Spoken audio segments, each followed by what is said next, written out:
Здравейте, деца! Готови ли сте за ново приключение? Хайде бързо с мен да се гмурнем до дъното на океана! Еха, какъв красив делфин! Хайде да отидем да му кажем здравей! Здравей, делфинче! Може ли да ти пипна нослето? Хайде да си направим една снимка! Май ще си станем приятели с теб! А какво е това там? Ще отида да проверя! Доскоро, делфинче! Това е морско конче! Хайде да го видим отблизо! Но, къде се скри? Деца, ако го видите някъде, веднага да ми кажете! Намерихте конче! Хайде да се снимаме и с теб! Океана е пълен с интересни същества. Вижте тази баба костенурка, как спокойно плува. А тук една интересна рибка. Хайде да я видим отблизо. Леле, голям си сладур! Ще те кръстя, Лари!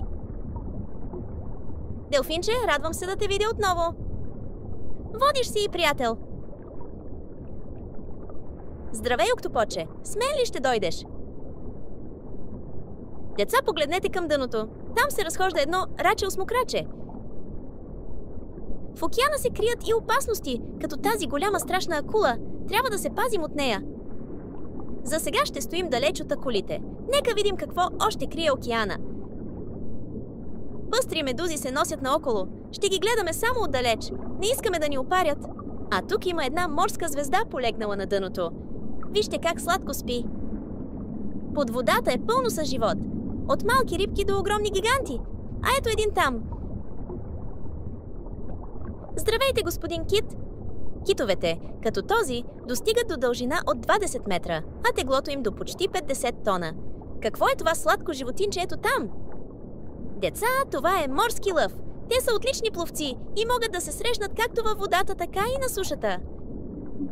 Хайде да се снимаме и с теб. До скоро, приятелче! Морето крие още много загадки. Харесайте това видео, ако искате следващ епизод. До скоро, деца!